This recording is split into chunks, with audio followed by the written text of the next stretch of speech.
আকাশ ভরা রামধনুকে সাথে নিয়ে আজকের হিজিবিজির ব্লগটি শুরু করছি। দেখেছেন কি দারুণ রামধনুটা? এখানে না প্রায় ডাবল একটা শেড পড়ে রামধনুর।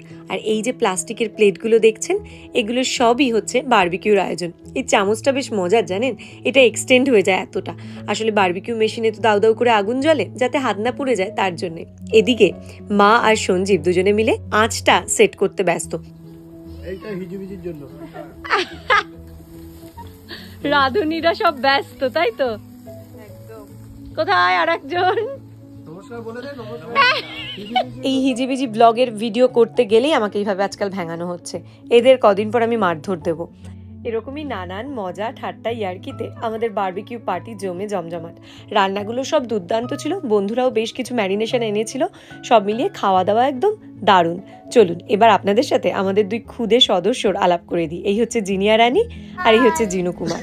ওরাও খুব মজা করেছে। আর আমার মার কিন্তু এটা প্রথম বারবিকিউ পার্টি ছিল, প্রথম এক্সপিরিয়েন্স। খুব ভালো তো মার লেগেইছে, তবে মা একটা বিশেষ টিপ্পনি দিয়েছে, আমরা না আবার বোন মানুষ হয়ে যাই। আগে পুড়িয়ে খেতাম, তার থেকে রান্না শিখেছিলাম, আবার পোড়াতে শুরু করছি খাবার দাবার। অর্কদা স্পেশাল প্ল্যাটার। আমাদের এক দাদা অনেকটা দেরিতে এসেছিল, তাই তার সবকটা খাবার একদম শেষ আঁচে একসাথে করে তাকে দেওয়া হয়েছে। আমরা বাঙালিরা আড্ডা পেলে তো আর কিছু চাই না, তাই দুপুরের খাওয়া দাওয়ার পরে আমাদের আড্ডা এমন কন্টিনিউ হলো যে রাত 2টোয় গিয়ে শেষ হলো।